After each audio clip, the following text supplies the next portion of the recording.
अब म फेरि अर्को पार्ट 2 गर्दैछु, पार्ट 2। अनि चाहिँ हेर्नुहोस्, एकदम सबैले गर्न सक्दैन होला, ट्राई गर्नु होला है। फेरि पनि यो एकदम खुन चाहिँ एकदम शरीरभरि तलदेखि माथिसम्म जान्छ, माथिबाट तलसम्म आउँछ।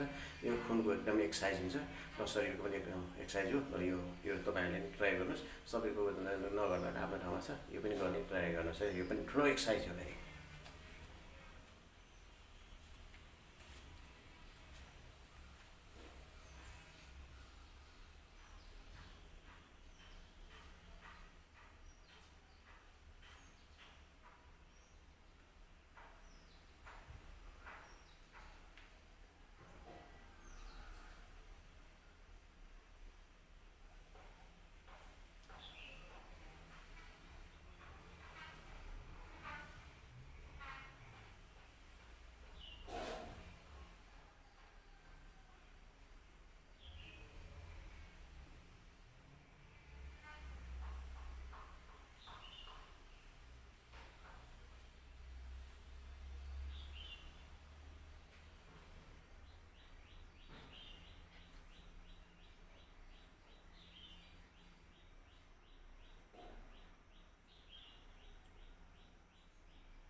जति पनि गर्न सक्छु, तपाईँहरूले पनि ट्राई गर्नुहोस्। तपाईँहरूले सक्नुभयो भने गर्नुहोस्, नत्र भने फेरि यो ढाडहरू यो यताउता मुर्किन सक्छ। अलि केयर गर्नुको लागि तपाईँहरूले पनि एकदम एक्सर्साइज, ठुलो एक्सर्साइज हो यो।